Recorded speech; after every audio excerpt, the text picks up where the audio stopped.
එහෙනම් මේ සිස්ටම් එක රැකිලා තියෙන මොකක් වෙනුවෙන්ද? අපේ ආරක්ෂාවටද? නෑ මේ ප්‍රාග්ධන හිමියන්ගේ ආරක්ෂාව. එහෙනම් මෙන්න මේකට තමයි කියන්නේ මේ ක්‍රමය මොන ක්‍රමයක්ද? ඉහළ පන්ති ආරක්ෂාව වෙනුවෙන් හදපු ක්‍රමයක්. ඒකට කියන අපි මොකද්ද? ධනපති ක්‍රමය. මේකේ නීති හදලා තියෙන්නේ ඒකට. මේකට අධිකරණය කියන්නේ ඒකට මම කියන්නම්. අධිකරණේ නඩු දාන්න කියලා කියන මම කියන්නම් ඇත්ත කතාව. බැසිල් රාජපක්ෂගේ නඩුව ගත්තේ අගෝස්තු මාසේ 7. ඊළඟ නඩු දිනේ මාර්තු 27. මාස 6. මාර්තු 27 නඩුව අරන් ඊළඟ දිනේ සැප්තැම්බර් 14. අවුරුද්දට දෙපාරයි. දෙයිද දඬුවම්? නෑ. ශ්‍රේෂ්ඨාධිකරණයේ තීරණයක් දීලා තිනවා ගෝඨාභය අත්අඩංගුවට ගන්න බෑ කියලා. එහෙම තීරණ දෙනවද? ඒ කියන්නේ කවුරු හරි අත්අඩංගුවට ගත්තට පස්සේ අත්අඩංගුවට ගත්ත එක හරිද වැරදිද කියලා විභාග ක්‍රියාවක අධිකරණය කියලා. හැබැයි අධිකරණයෙන් තීරණ දෙනවනේ අත්අඩංගුවට ගන්න බෑ කියලා. එහෙම පුළුවන්ද? දැන් මේ 15 වෙනිදා කොයි නඩු වෙනවා ආපහු අත්අඩංගුවට ගන්න බෑ. ඒ නඩු ඉවර වෙනකන් අත්අඩංගුවට ගන්න බෑ. එහෙම තීන්දුව දෙනවද?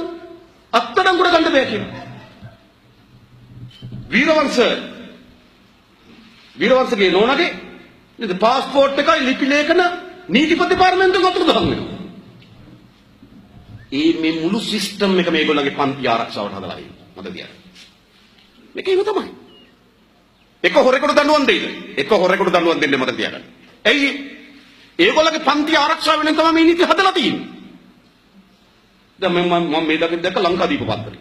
ලංකාදීප පත්තරේ මුල් පිටුවේම තියෙනවා කුකුළු දෙන්නේ කොරකම් කරලා අවුරුදු 2ක් හිරේ. කුකුළු දෙන්න අවුරුදු 2ක් ජීවත් වෙන්නේ නැහැ. උගේ ජීවිත කාලයට වඩා වැඩි හිරේ. කවුද මේ? බැසිල්ද? රවි කරුණානායකද? අර්ජුන මහේන්ද්‍රන්ද? කිරියල්ලද? කුකුළු දෙන හොරකම් කරන්න නැති රෝහිත අපේගුණවර්ධනද? මහින්දානන්දද? නෑ. සූර්යකට අපේ ওই සුමනේ හරි කවුරු හරි ගමේ කොල්ලේ. මිනිහා කුකුළු දෙන්නේ හොරකම් කළා අවුරුදු 2ක් හිරේ. ඇයි? අපේ පන්ති හින්දා. එහෙනම් මේ සිස්ටම් එකේ ප්‍රශ්නයක් තියෙන මට තබා ගන්න. නීතිය නෙමෙයි මේ නීතිය මොකද්ද? අපි දන්නවා අධිකරණයට යනකොට දැන් කවුද? ලංකාවේ ඉන්න ප්‍රධානම නීතිඥ තමයි ඒගොල්ලෝ අල්ලන්නේ. අපේ රොමේෂ් සිල්වා කියන දැවන්ත නීතිඥයෙක්. දවසකට ලක්ෂ 10ක් 15ක් ගන්න.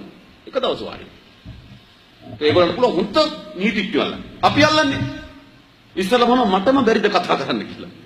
මේක බැරි නම් ඉතින් මම 500ක් දීලා කෙනෙක් අල්ලනවා. එතකොට මොකද වෙන්නේ? අපේ නීතිඥ මහත්තයා යනකොට වෙවුලනවා.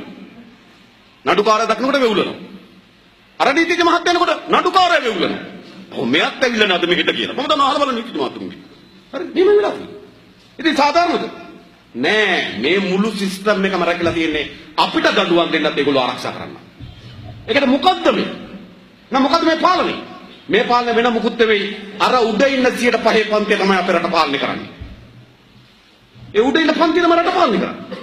අපි මොන ආණ්ඩු මාරු කරා මොන නායකයා මාරු කරා මොන පාලකයා ගෙනාවා මොකද වෙලා තියෙන්නේ අර 105න් තමයි අපි නායකයෝ ගෙනලා තියෙන්නේ පාලකයෝ ගෙනලා තියෙන්නේ මොකක් වෙන්නේ ඒගොල්ලන්ගේ ආරක්ෂාව ඒගොල්ලෝ පන්තියක් හැටියට තරහද නෑ ඒගොල්ලෝ පන්තියක් හැටියට තරහ නෑ හොඳයි හරියාලුයි ඒගොල්ලෝ මම දැක්කෝ ඩඩිසිරිසිර මහත්තයාගේ මගුල් ගෙදර පොඩි එකාගේ බැලුත් මගුල් ගෙදර බලන්නකෝ අර ප්‍රධාන මේසි මෛත්‍රීපාල මහත්තයා ඊළඟ රනිල් වික්‍රමසිංහ මහත්තයා ඊළඟ මහින්ද රාජපක්ෂ මහත්තයා ඊළඟ රවි කරුණානායක මහත්තයා ඊළඟ ගෝඨාභය මහත්තයා ඊළඟ සජිත් ප්‍රේමදාස මල් පෝච්චි වගේ ඉන්නවනේ සෙට් එක ගහගනින්න අපිට කියන විදිහට නිකන් අපි හිතන්නේ දැක්කපු තැන නිකන් ඇදගනී කියලා නේද නෑ හරි යාළුයි පන්තියක් හැටියට ඒගොල්ලෝ යාළුයි ඒගොල්ලෝ කවදාවත් තරහ වෙන්නේ නෑ ඒගොල්ලෝ කව ජාතිවාදී කියනවද ඒගොල්ලෝ කව ජාතිවාදී නෑ හොඳ තම්බියා දෙමලා පර දෙමලා ඕවනේ ඒගොල්ලෝ ගාව දැන් මහින්ද මහත්තයා කැබිනට් මණ්ඩලේ කවුද ඉන්නේ මහින්ද රාජපක්ෂ මහත්තයා චම්පික රණවක විමල් වීරවංශ රිසාඩ් බදුද්දීන්